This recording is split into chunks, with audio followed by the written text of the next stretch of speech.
lan use.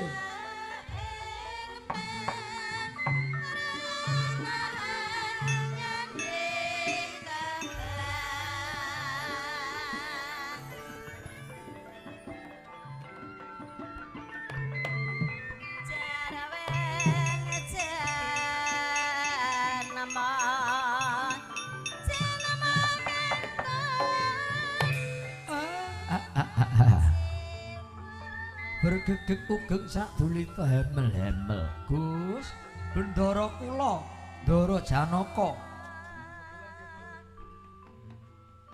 Menapa ingkang dadosaken rengkaning penggalih dene kula tingali Ndara kok radi suntrut ing pasemon sedhakep astanipun. Monggo kula aturi paring dawuh dhateng ngabdi kula pun Semar nggih Gus. Ndara Janaka kula nyadeng dawuh enten napa kok sungkawa penggalihipun Ndara.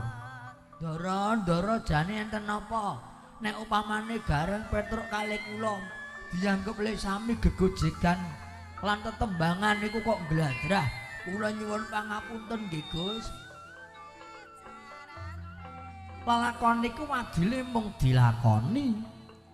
Nanging yen upami Ndara kok namung mandheg mangu, mboten tumuli paring dawuh dhateng kula lan anak-anak kula. Beda menapa nggen kula ngenger kalih sampeyan. Mila yen pun mboten kanggep tembungi Semar atur kula kok mboten kadhar, kula trimaken ndel nggenipun dados pamonging para Pandhawa.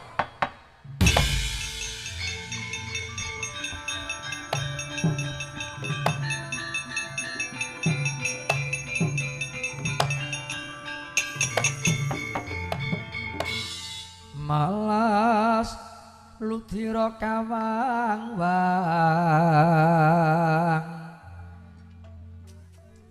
gegono bangsu mirat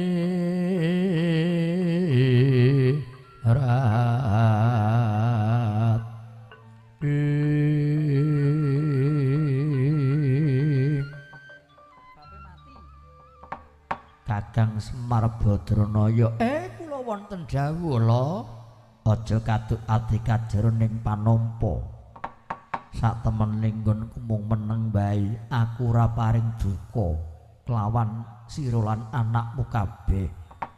Lajeng ingkang dadosaken puteking penggalih sampeyan menggalihke napa? Persajan wae aku menggalihake murcane yogaku Antasena ingkang kendran tanpa pepoyan murca tanpa taliwara ninggalke kasatriyan. Ndara Antasena murca mengkono Kakang Semar. Murcanipun wonten pundi? Nyolowadi banget merga ora ana tandha Kang Sumendhe. Pager beteng ingkang jugruk apa dene tali ingkang kumlawe. Prasetyane atiku Kakang Semar yen nganti wanci mledhek ing surya Antasena ratu muli bali ana ing kasatriyan aku bakal nganyut tuwuh suduk selira lampus diri. Samareka den prayitna samurere eka balik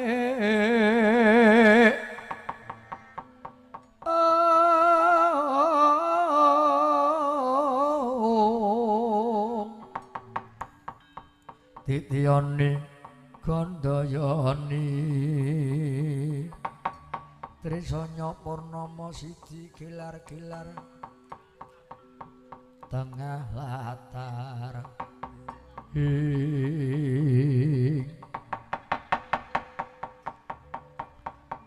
maragake tutna laku jantraku keparingipun Ndara Janaka aku bakal golek sisik melik ana ngendi dununge yogaku Antasena.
Kandhek lampahira Dyan Arjuna sapecak mangu sakedhep tamtu mulai wingking kaya taksa kenging kapidak pedhite tanedya kendel nggangge lumaksana lamun ta dereng kasembadan ingkang ginayu nenggih ngupadi murcanipun ingkang putra Raden Antasena kocap rikala samono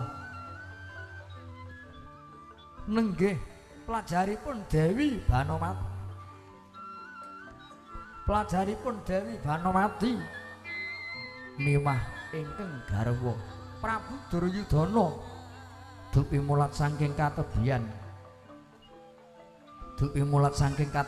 ana teja ingkang kawistara agung malengkung cayanipun dhateng gewa ing menggalih lamun ta iku ingkang rayi Dyan Arjuna daya-daya amerpekit lan tansah kekanten asta kelawan Dyan Janaka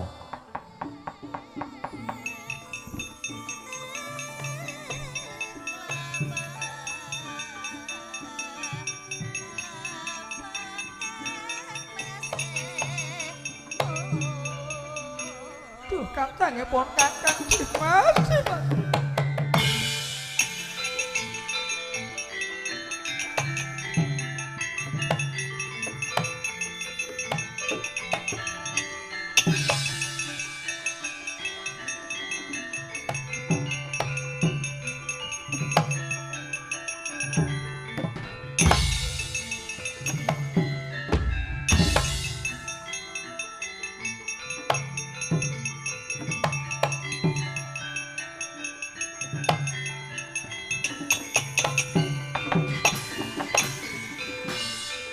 cirine serat ibaran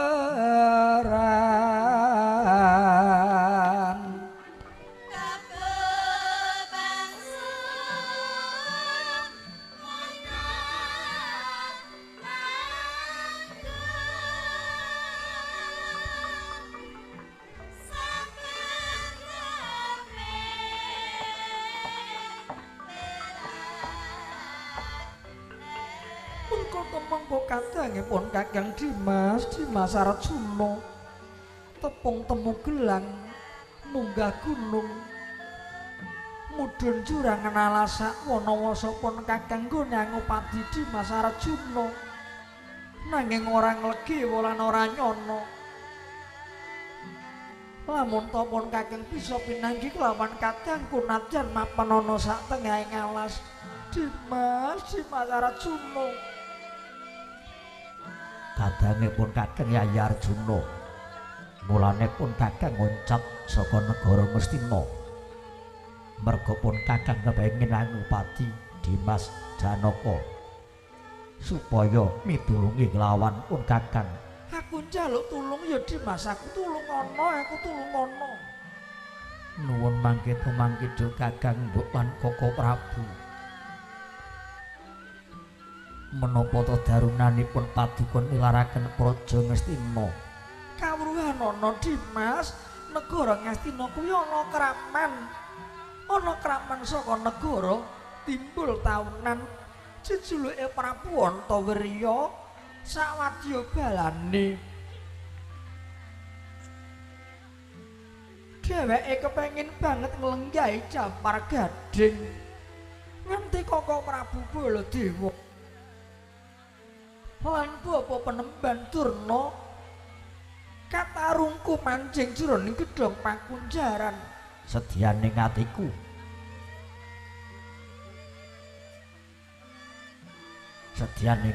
rebutan negara Ngastina merga ketinggalane sawarga papan Prabu Pandhu Dewanata yen nganti negara Ngastina tumibana tanganing mungsuh Tanurunga sing bakal kelangan ya mung kadangku para Pandhawa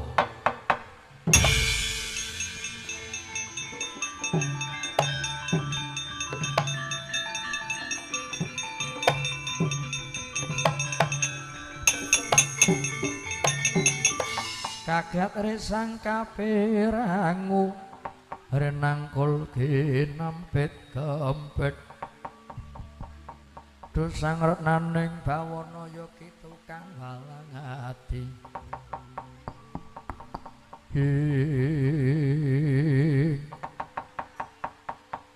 menawi ngaten kula mboten tega mboten pentala dhateng paduka Kakang Mbok lan Koko Prabu pancen bener mengkono mesake pon Kakang nganti sukuku melentung sak jagung-jagung nyampingku bathik dadi suwek mergo tak rewangi nelasak mono-moso aku mengarep ngupaya nang ngendi dununge Dimas Janaka margake mangkat arebuten negara Ngastina aja nganti tumiba ana tangane mungsuh yen Dimas Janaka bisa ngrebut saka tangane Prabu Antawirya tumuli bakal tak paringake negara Ngastina sak sigar semangka Dimas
Sangarajuno esmunira kamanungsan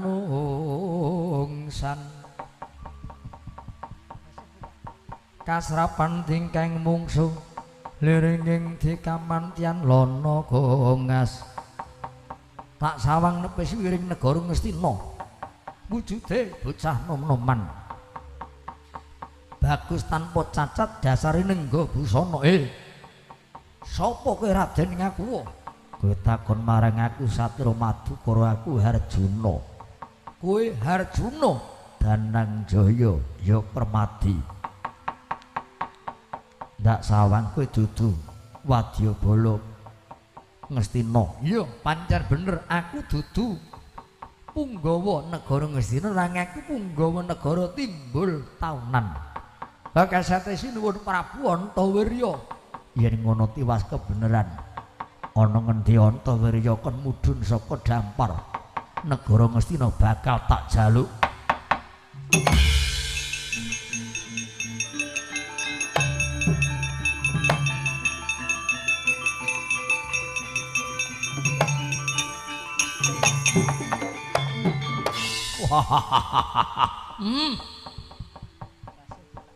Tesmak Bathok mripat mlorok kowe ora ndedelok.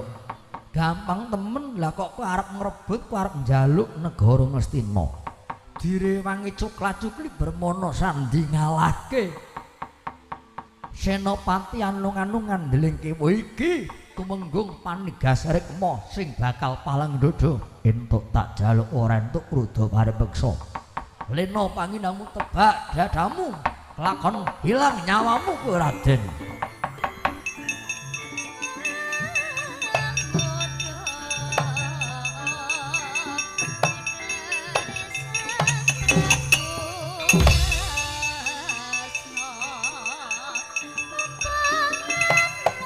Bondo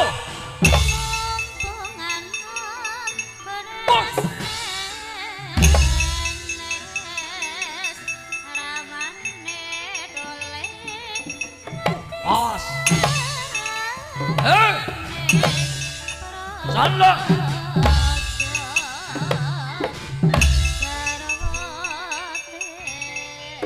Wah. Hey.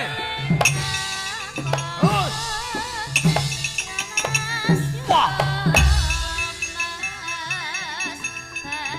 Bos. Wow. Oh. Bos. Waduh, mati. Wow. Hey.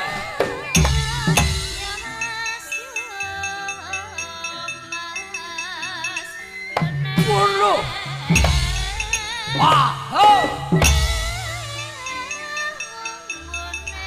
Waduh.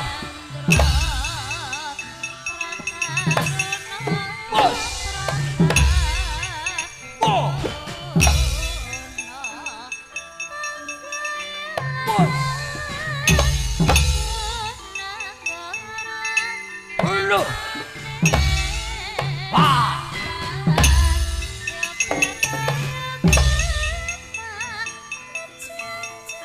Hai. Bos. Oh. Wah. Bos.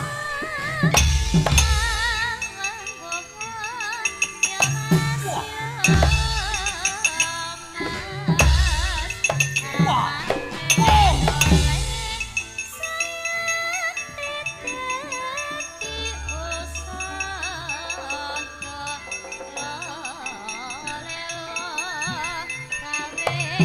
Babat pedang jengkelan kuandamu kowe.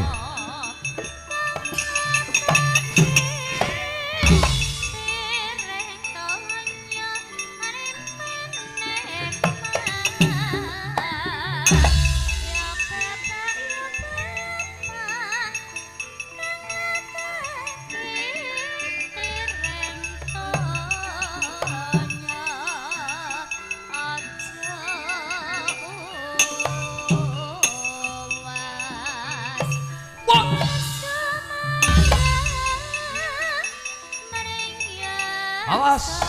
Wah. Bos.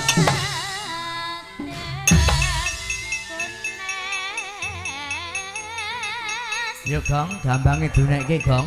Tangi yo beratin. Melek Ren. Melek.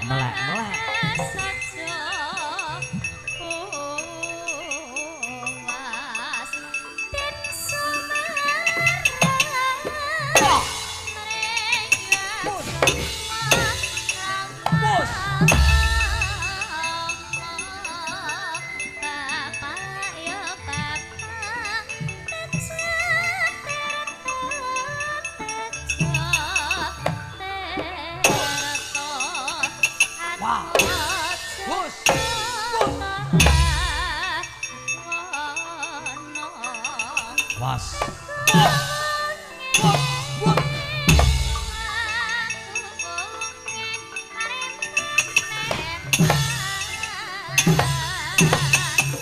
Wah! Ada yo. Bos.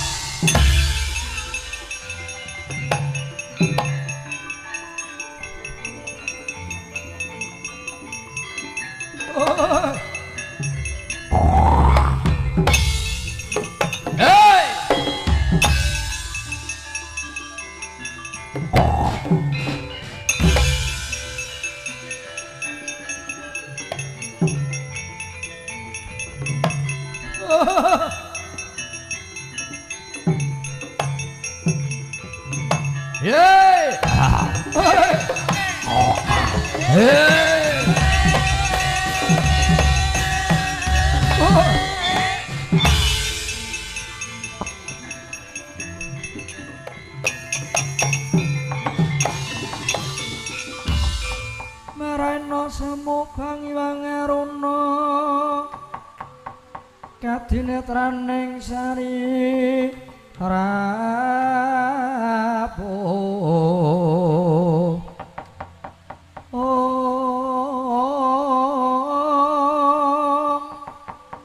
rengkaning goro saketer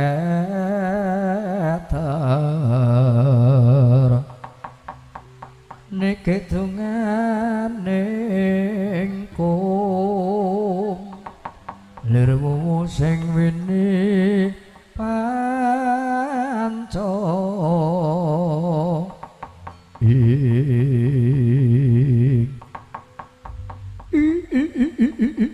ladalah ndak sawang ana bocah nom-noman klemak-klemek midak kapuk ora pendek kowe bisa ngalahke wadyabala timbul taunan Raden sapa kowe pamadyaning Pandhawa Satru Madukara aku Harjuna kowe Harjuna Danangjaya Permadi ana wujud buta njregoto segunung anakan gedene warangka dalem timbul taunan ya pepadeh negara Ngastina jenengku Didyakala Maruta tak jaluk bali ning praja Ngastina gampang temen ku arep njaluk bali ning praja sinuwun Prabu Antawirya bakal miwiti tata-tata supaya ngelingke Punggawa sing padha menggok lakune ngelingke kawula sing padha maksiat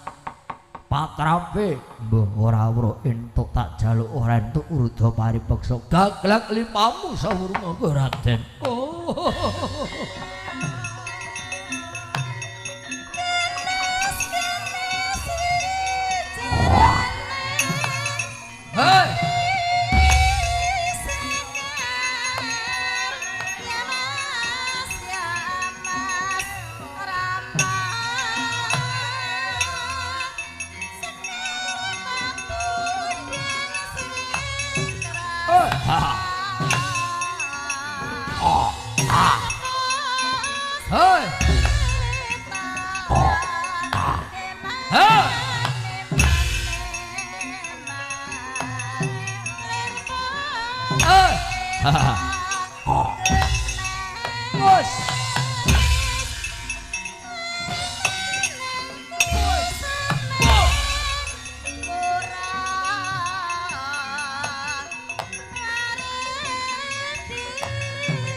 menungsa kok delongor-delongor kaya wong londo kowe sapa abdine Ndara Janaka jenengku Petruk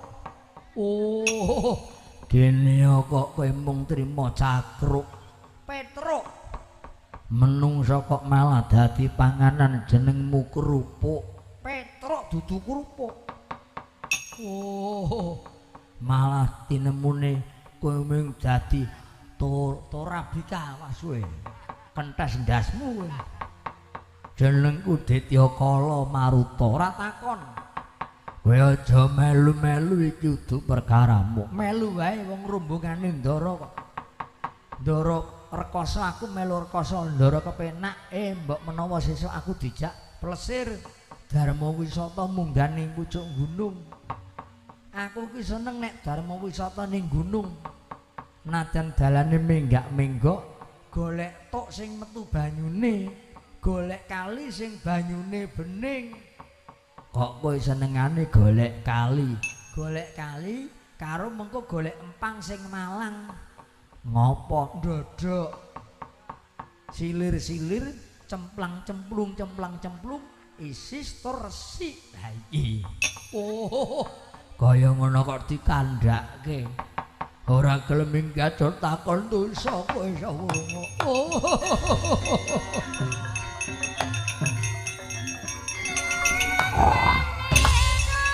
Ayo.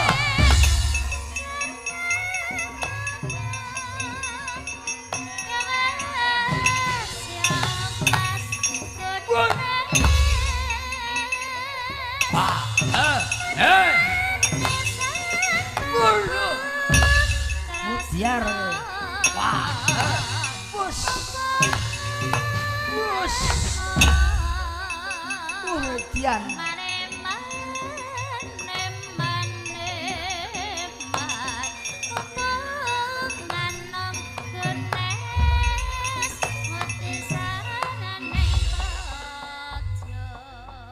Iki malah aneh meneh. Ana menungsa kok mripate kaya ndok ceplok. Ndok ceplok cengelmu. Wong mripate malah padake kaya ndok ceplok. Lah nek ndok ceplok ning kene niat dirubung laler. Abdine Ndara jenengku Bagong. Kowe Bagor. Bagor nggo muntel biyungmu. Bagong malah padake Bagor. Kowe buta, jenengku Kala Maruta. Goleki Janaka. Merga mau apa wae ya rampung-rampung. Ngrungokke saya apa meneh sing nglakoni. Goleki karo momonganku Ndara Janaka arep tak pateni merga mau tak cokot tak getak kuntal. Saiki ngene wae ora usah kesuwen nek kowe tanding karo ndaraku kae mbiyen meguru tunggal sak kuburan karo Bagong. Upama kok dicokot mati iso urip mati bisa urip watone kowe ngerti pengapesane Ndara Janaka. Apa kowe ngerti? Ngerti wae wong tunggal guru. Terus jan ngono tudono pengapesane Janaka nggon ngendi? Pengapesane Janaka kuwi nggon ngendi?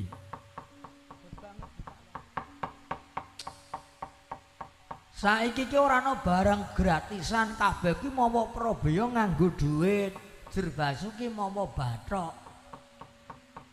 Jer Basuki mawa beya.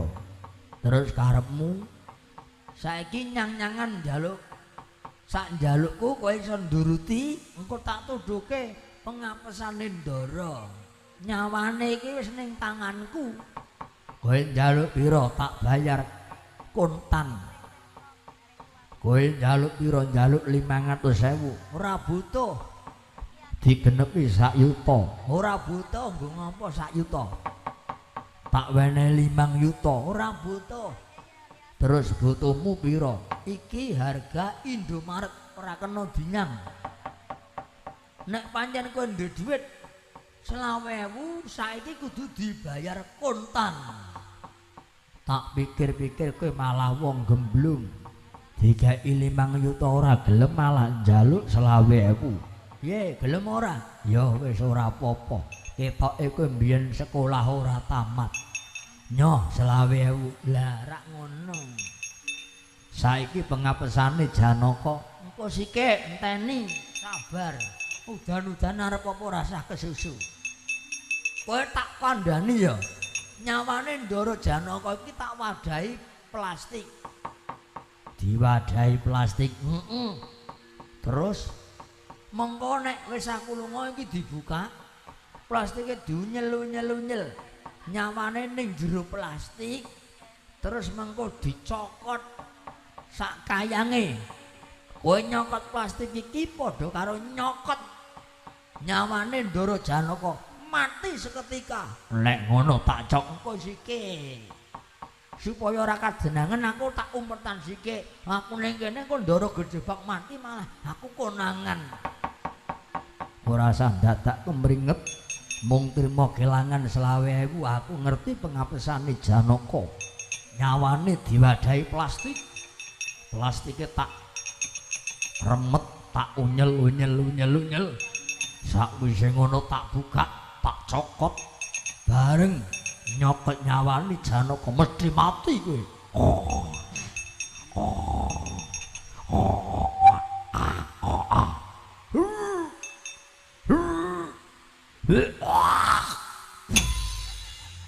Oh, malah tinemune aku kapusan.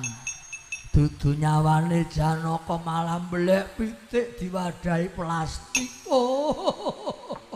Kelangan 20.000 malah mung entuk mbelek pitik. Ponokawan aja melu-melu kowe.